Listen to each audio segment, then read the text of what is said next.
air quality, and I will be heading up today's forum. And before we start, I wanted to give you all the lay of the land and how we anticipate this particular event playing out today. As you can see in the back of the room, we have a number of tables, and we're excited that we have a number of state agencies here, as well as the National Weather Service. We know that the questions we've received and the interest we've received on this project have been far-reaching and widespread as far as the number of topics that folks here have concerns regarding. We have an ADEQ table, or maybe more than one table. We have a number of individuals here today with us from ADEQ, our Office of Air Quality, Water Quality, and Land Resources. They're all represented here. So if you have individual questions about any of those specific media, please feel free to approach the ADEQ table once I make my introductory remarks and give you my preliminary information. And please feel free to ask our personnel here today any questions you might have.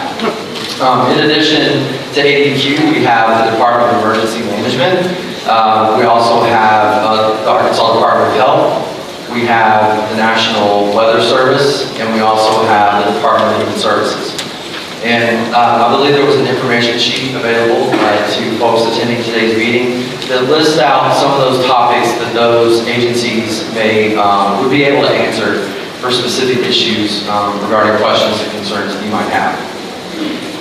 So again, welcome to today's forum. And I made the decision when I was putting the slides together that I'm not going to spend time on the history of this event, this incident. I know that everyone in this room knows what's happening. It doesn't need me to walk through a timeline. So I'm aware of that, and so let's just get right into it. All right, so as most of you know, we put a summary of a proposal for site of work on our website, and we open that up for public participation, public input. When we were assessing the proposals to deal with the incident at the Trafalgar Road site, there were a number of factors that our staff evaluated, and those factors are listed on this particular slide. And a lot of them are common sense, and I don't want to talk to you guys like you don't understand these things, because I know you do, but I feel like it's necessary to walk through them just so you can have a background of what we were evaluating. First of all, we had to make sure, we wanted to ensure that the plan was viable. As most of you know, I know you've seen a lot of these purported proposals put out there in public for public consumption. Some of these plans just didn't have any sort of viability, no legs to them. And so our staff evaluated them for the feasibility, like how well would these work. We're also very interested in the timeline to complete. One of the primary goals that we have at ADEQ is to work with our contractors to deal with this situation as quickly as we can and as expeditiously as we can. The cost, that's also important. I mean, as you know, we're the lead agency on this issue. We're working with other agencies and our contractors to deal with the issue at Trafalgar Road, but that's going to cost money. And as you saw, there were some initial figures that were rather high, and so we have been working on ways to see where there are cost savings available that also meet those first two criteria of being viable, as far as putting the fire out, extinguishing the fire in an environmentally sound way, and also being timely. Anything that drags out the timeline cuts down on viability. Further impact to residents. And what that means is, what you're all seeing now, what you're experiencing is the smoke from the vents at the site. We're mindful that particular mitigation measures we could have could further exacerbate, or potentially further exacerbate the issues at the site, including water issues, things like that. We wanted to make sure that when we evaluated proposals that there was no further potential environmental harm being done to the area and potentially impacting the residents. And that goes into my last bullet as well, which was that when we put out our proposed preliminary assessment for public input, we wanted to ensure the public and the residents here evaluated with the primary goal being that it be the most environmentally sound method. All right. Okay. And And so, as most of you may know, having read the preliminary proposal, what we were mindful of, you may recall that there was a water line running across Trafalgar Road to create water resources and availability for potential firefighting efforts at the site. That was going to be, if that was utilized to its maximum potential, it would be a huge draw on the city's water resources. And we were mindful of that as we assessed these different proposals that we received. And so our preferred proposal is one that eliminates, I don't want to read straight from the slide, you can see, it just greatly reduces the need for us to pull upon that water resource. And as you see from the second bullet there, one of the options that we evaluated in our determining which was the best proposal was, what was the truck traffic going to look like? If the majority of this waste was hauled off-site, that was going to necessitate a lot of truck traffic in and out of the area. And that does damage to the roads, it's noisy, it kicks up dust, and that also creates an issue. And so we were cognizant of that, and when we developed our plan, we were mindful in choosing a proposal that reduces the number of dump trucks that will be required to be traveling up and down Trafalgar Road. There were a number of different general components to our plan, the proposed plan, and I've got those listed here. I'll just read through them quickly. I know you all can read.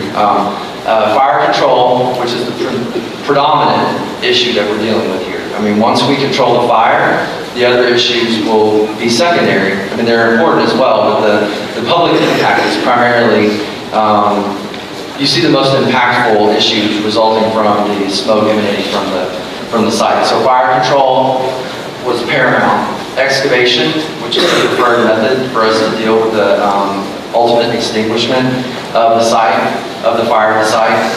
Sorting and preparation, or sorting and separation of the waste materials, what we extract from the site, when we excavate, those have to be distinguished. Is it vegetative? Is it non-vegetative? Is it something that is potentially hazardous? Those decisions have to be made. Wood waste management. How are we going to manage what we remove from the site? Is it going to be put back in place? Is that even lawful? This was an unpermitted site, so how would we do that?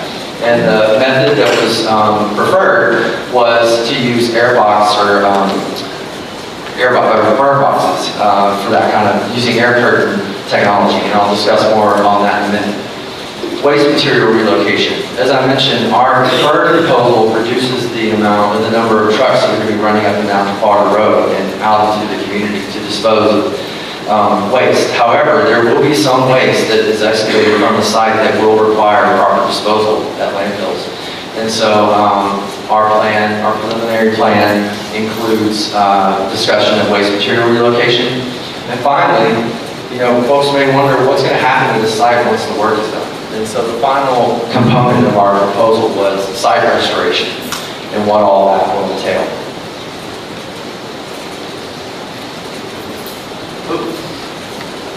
All right, so the fire control.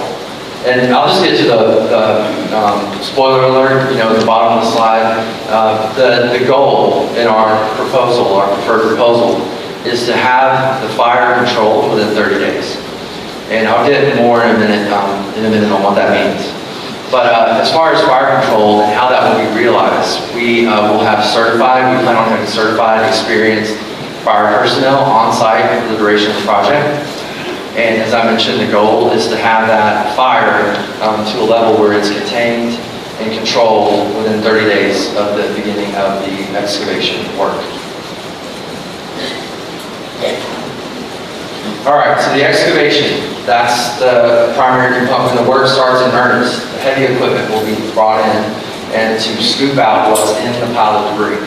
The best estimates are that there are 175,000 to 225,000 cubic yards of material at this site, at the Trafalgar Road site. And once that's excavated, it will be removed to another site, a staging area on site, where the materials will be separated and sorted based on whether or not they can be incinerated, are they vegetated, can they be put in the burn box. If not, they'll have to be sorted and potentially removed to a landfill for proper disposal. And there are two bullets, one on this slide and one on another. They may seem like they run counter to each other, but I'll explain a little bit better. This bullet says, work is expected only during daylight hours. And that is true as far as the heavy equipment, what's going to be used to pull the material out of the site. That work will be done in daylight hours. The proposal is for that to happen from roughly 7 to 7. And this is an aggressive schedule, and it's purposefully aggressive. It's meant to be something that can be done expeditiously, and so the work will be done for 12-hour periods of time during the day. That excavation and separating and all of that. So as I mentioned, once the material is excavated, it's required, our proposal is that it's taken to a separate site where it's determined at that point whether or not the vegetative material can be dropped in the burn boxes for incineration that way, or whether it has to be taken off to a separate proper disposal area if it's another kind of waste. And the technology, I'll get to in a minute, like I said, on the burn boxes, but in order for them to run the most efficient that they can, to their best efficiency, you need to reach a high temperature, and they have to be loaded at an optimal level. And so, as I said, that kind of feeds into that last bullet there, that the material will be sorted to achieve complete combustion using the air curtain technology. All right. So, some of you may be asking, what is an air curtain? I mean, it sounds like something coming off like that back there on the sides of the room.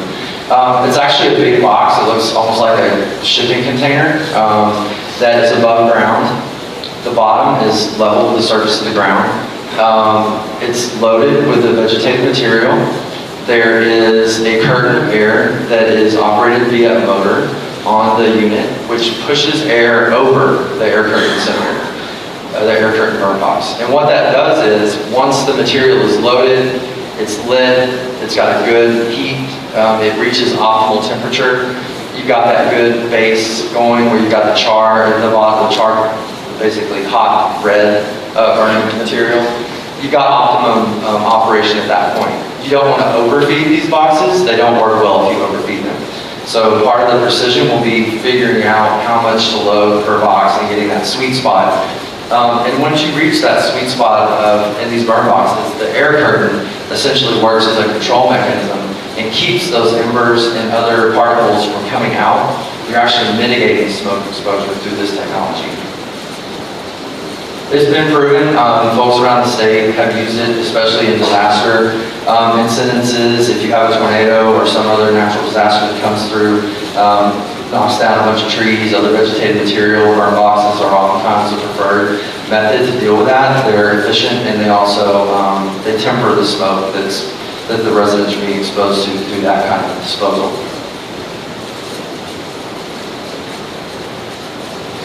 This is just another slide on the air curtain technology. One of the, like I said, cost was one of the issues that we considered in our evaluation of the proposed plan. The burn boxes eliminate close to between $11 and $15 million from initial proposals we received. A lot of that is because the waste can be handled on site rather than being hauled off. That was a large expense. And like I said, the burn boxes also provide proven control technology for air emissions. The proposal allows, or the proposed strategy allows for up to 5 units to be used at any one time. And the way we envision this working is that the debris will be excavated, staged to determine whether or not it's vegetative or not. If it is vegetative, the vegetative material can be dropped in the boxes and distributed to make sure that we don't overfill any one box, where the multiple boxes can be working at the same time. And this is where I said there may be a perceived disparity or incongruence with the 2 bullet points. I showed you a slide that said daylight operation. This says 24-hour operation. So the heavy equipment, as I said, is in our proposal calls for it to work during daylight hours. However, the burn boxes need to work on a 24/7 basis. If they don't, they lose their heat. You have to get them hot again. You lose the efficiency of the units, and so 24-hour operation It just means that those are going, if something's been staged in the staging area, that will be brought to the boxes to incinerate on a 24/7 basis.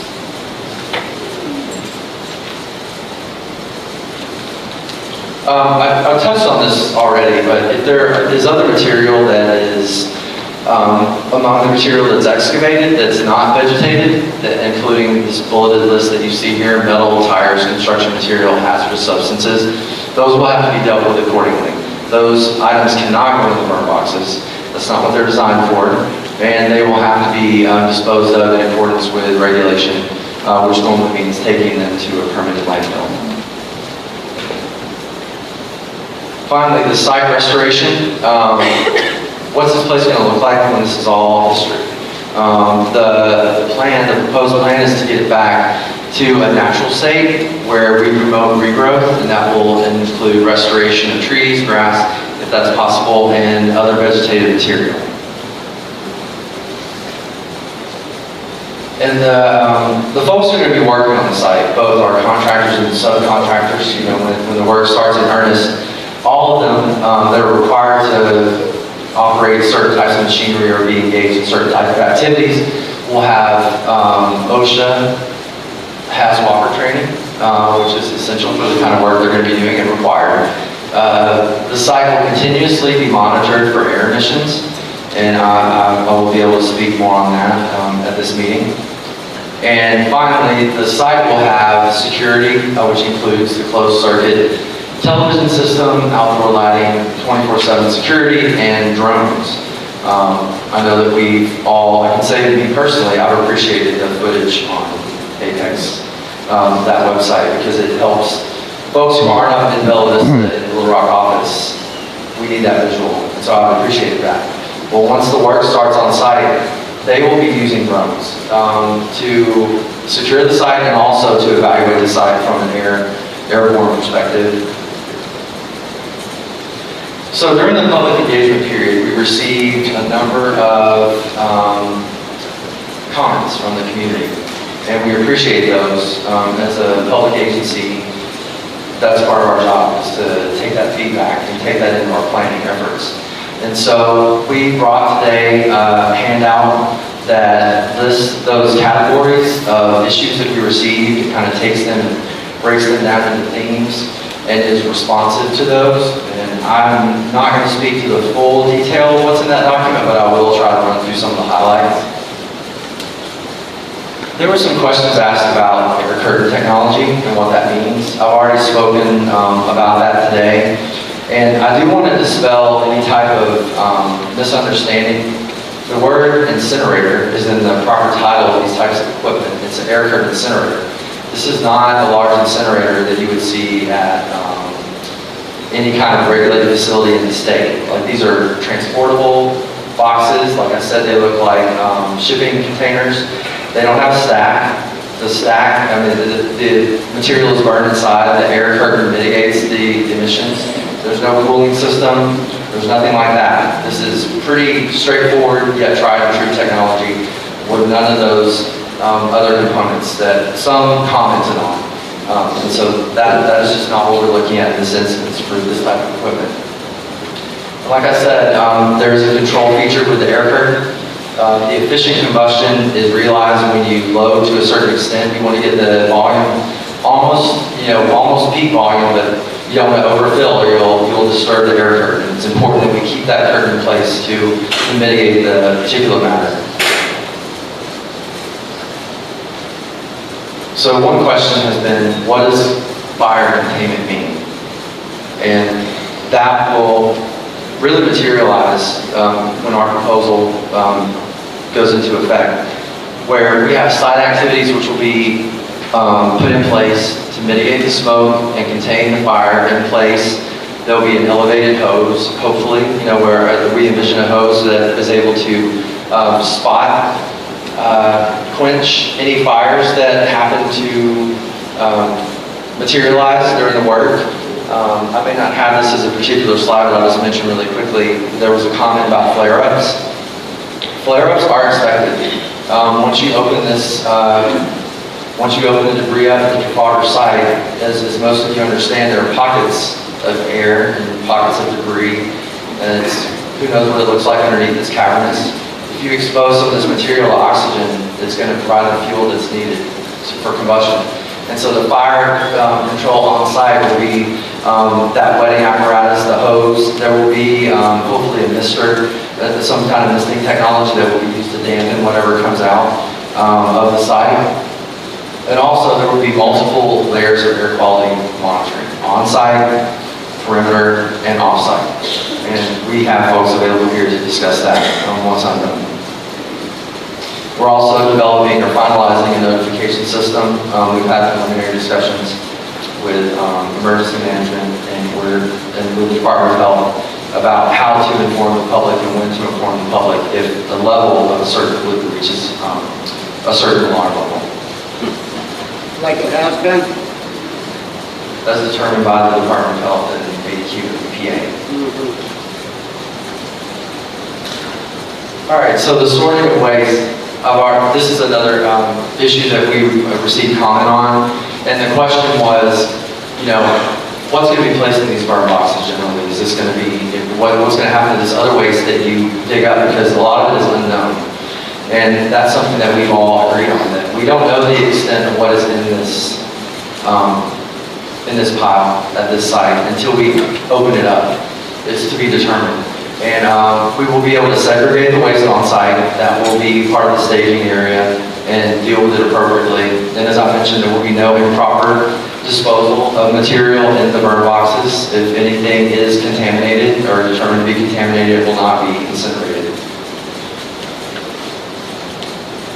I alluded to this earlier, but we did receive some comments about, who are these folks doing this work, and are they going to have training?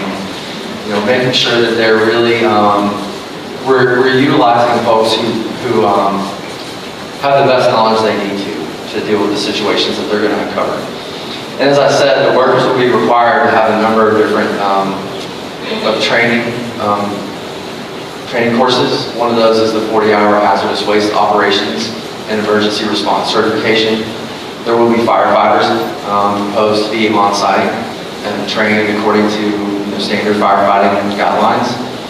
And also there's going to be an on-site construction and engineering oversight contractor to do continuous monitoring.